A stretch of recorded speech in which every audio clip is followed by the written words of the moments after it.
Real life, you can't talk about hair loss. You can't talk about your insecurities about your hair loss. But here on my YouTube channel, you can. Which is why, since the year 2017, my subscribership has grown by 50%. I'm the only place in the world where we can honestly have open conversations about hair loss and the psychology that ultimately is controlling the way we feel about ourselves and the way that we feel about hair loss.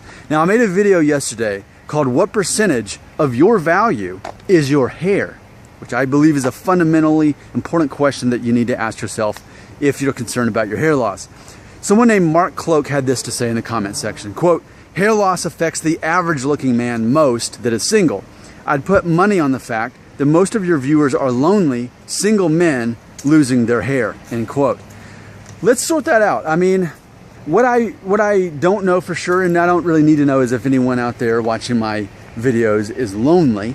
But as far as are they single and looking, yeah, I would have to think that based on the app I've got on my phone. It shows me that most of you, the overwhelming majority of you, are young men, not women, but men, from ages of teenage years all the way up to mainly the mid-20s. After that, it starts trailing off, which indicates, I think, that after that age, a lot of people aren't so much worried about their hair loss anymore.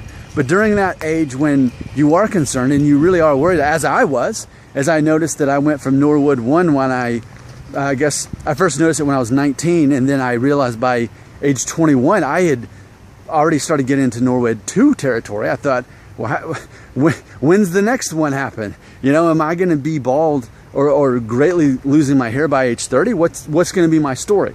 And that lines up to who's watching these videos.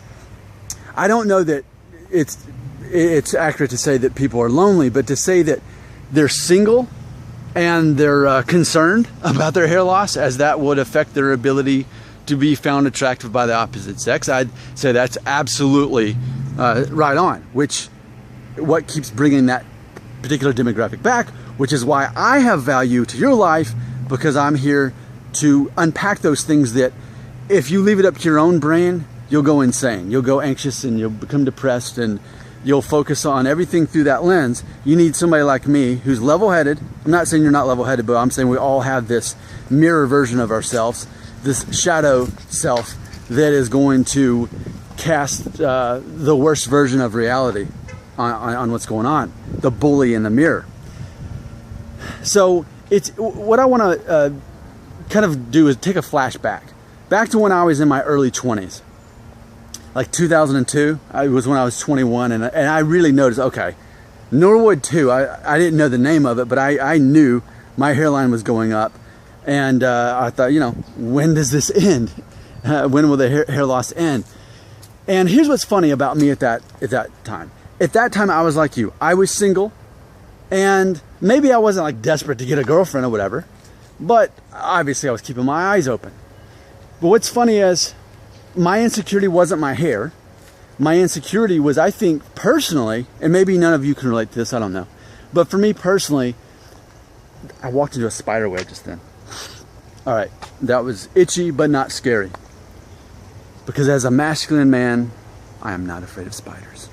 But I think back in my early 20s, I didn't have a full grasp of what it really meant to be masculine. As far as, I made a video about a month or so ago about the top 10 signs of a masculine man. And I pointed out how he has to be funny, he has to be confident, he has to be skilled, he has to be helpful of others, he has to respect women. All these top 10 things, which I hadn't fully figured out yet. All I knew how to be is just kind of a fun guy, is all I really knew. Meanwhile, while I had, you know, arguably a perfect head of hair, during all this, there were other guys my age, some of which had already lost their hair and were shaving their head. And yet they seemed to be cooler than I was because they had all this other stuff figured out that I hadn't. So what's funny is I feel that you and I have sort of like a role reversal going on, in which now at age 36, I have all those, a healthy understanding of what it means to be masculine, and therefore attractive not only to the opposite gender, but to people in general. As far as why people like me as a man, the things I have to offer as a man, I own up to that and I understand it. But at the time, while I had the hair, the perfect hair, I didn't have those skills. And that's what held me back. I wanted to see myself as, you know, the guy that could go up to the girl and ask her out at the time. But I wasn't confident in my skills. I didn't have that skill set. But I wasn't held back by beliefs of my hair loss. So what's interesting is, and my hope in making these videos is that because we're on opposite sides of the fence, that I can help you out. Because you may not have the hair, but you have the ability to learn how to have confidence in the first place. Because this all comes down to confidence. You don't have confidence because of hair loss, and I didn't have confidence at the time when I was in your situation because of my, I don't know, my lack of confidence in masculinity and what people were really looking for out of me. How to be confident. I mean, it's one thing to have a girl attracted to you with or without hair, but it's another thing, okay, well, what's next?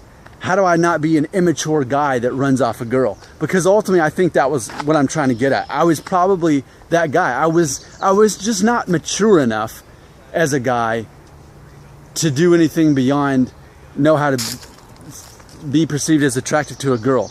After that, I didn't have the maturity. And I think I knew that, so I just kind of didn't bother.